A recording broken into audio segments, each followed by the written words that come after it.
Mesdames et messieurs, organismes et touristes, vous avez un atelier, une visite en Andangika. Voici un cadre idéal pour votre séjour. Guest House La Grâce. Guest House La Grâce. Nous sommes au quartier Kabanda, avenue Saint-Amand, au centre de Nandangika. Là, vous trouverez des appartements avec salon pour vos visiteurs, chambres avec vaste lit et vos installations pour une vie interne. Puis des chambres simples Avec un gros lit, votre étagère et vos installations, tout ceci désinfecté après 24 heures. Guest House La Grâce. Nos prix sont abordables. Venez-y nombreux. Je reviens à vous, Monsieur Honoré, peut-être l'avant-dernière question pour vous. Je vous vois, apparemment, vous avez commencé, ça fait très longtemps, avec la voix de Sans-Voix. Vous parlez de Mobutu et tout ce que vous avez fait, même à Mwenedi. Dans la salle, les participants ont dû observer une minute de silence pour honorer la mémoire du fait Floribert Chebeya. Comment vous aviez accueilli au sein de l'association sa disparition et comment vous avez pu vous faire entendre malgré son absence? Parce qu'on pensait peut-être que l'étouffé s'est enterré la voix de Sans-Voix. Par contre, ça a contribué davantage à la promotion de la voix de Sans-Voix sur le terrain et surtout le traitement des questions liées aux droits humains. Il est vrai, nous sommes très reconnaissants du travail abattu par Floribert Chebeya sur le terrain en faveur du respect des droits humains. Vraiment, Floribert Chebeya, ce n'était pas n'importe qui comme tel. C'est quelqu'un qui, on peut dire aujourd'hui, c'était une vocation pour lui. Puisqu'il pouvait tout faire, oublier même sa propre famille, pour travailler en faveur de la promotion et de la défense des droits humains en République démocratique du Congo. Ce qui s'était passé, vous l'aviez tous appris, il était toujours, disons, il était mort sur le champ de bataille, puisqu'il avait avec lui tout un dossier contenant plusieurs cas de violation des droits humains. Il était à quête de solutions en faveur des victimes. Mais ce qui est arrivé était arrivé, mais ce n'était pas aussi l'occasion pour nous de s'effacer, non, puisque nous avons été déjà préparés, accompagnés sur le terrain, initiés, formés, pour que même à son absence, la voix de Sans-Voix puisse tenir, exister, résister et mener sa mission de promotion, de défense et contribuer surtout à la consolidation de la démocratie en République démocratique du Congo. Est-ce que vous l'aviez enterré? Vous aviez eu son corps autrefois? Oui, le corps de Floribert a été retrouvé sans vie dans la périphérie du cimetière de Mbensek Mfouti.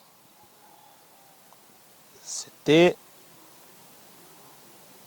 une situation tout à fait brusque. On ne s'y attendait pas, puisque nous, au sein de la voix de Sans-Voix, on s'attendait à autre chose. On préparait des activités de grande envergure. Mais du coup, on était surpris, puisque le jour suivant, disons le 2, il devrait effectuer un déplacement, une mission de service dans le cadre de la promotion des droits humains en province.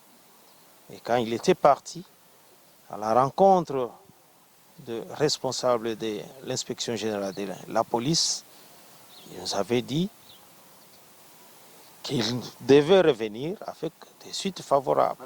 Malheureusement, le destin Au moins, vous aviez eu à l'enterrer cette fois. Nous avons eu à l'enterrer dignement, avec les honneurs, pas nous seuls, mais c'est toute la communauté nationale et internationale qui était impliquée lors des obsèques. Et je vous dis, c'était un monument, puisque même au niveau international, tout le monde s'était mobilisé pour ce cas d'assassinat odieux. Donc, Floribert a été enterré et nous sommes sûrs, son corps se trouve dans le cimetière de Mbenseke Nouvelle Cité. Donc dire aujourd'hui que son corps a été dans un frigo... Non, il faut faire attention avec les réseaux sociaux. Ça, ce n'est pas la vie de la voix de sans voix, non. Son corps a été retrouvé sans vie dans la voiture de la voix de sans voix pour les droits de l'homme. C'est la voiture qui a été... Oui, mais on parle seulement de Floribert, mais il était accompagné de notre collègue Fidel Bazana Edadi, qui était le chauffeur, le conducteur. Celui-là, jusqu'au jour d'aujourd'hui, on n'a pas retrouvé son corps. La VSV insiste, jour pour jour, pour qu'on puisse connaître les lieux où le corps de Fidel Bazana a été caché par les bourreaux.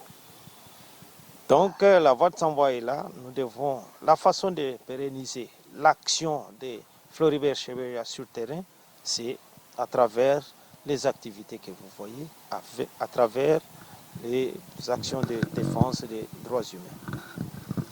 Voilà, c'est peut-être une dernière prise photo par rapport à cette séance.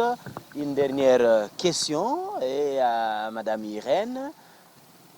Femme, défense des droits humains, ça ne vous gêne pas par moment? Non, ça ne nous gêne pas. Moi, je pense que la défense des droits humains n'est pas l'apanage des hommes seulement. Donc même les femmes, nous devons également œuvrer en faveur de la défense des droits humains. C'est vraiment très important. C'est-à-dire que ça ne nous fait pas peur.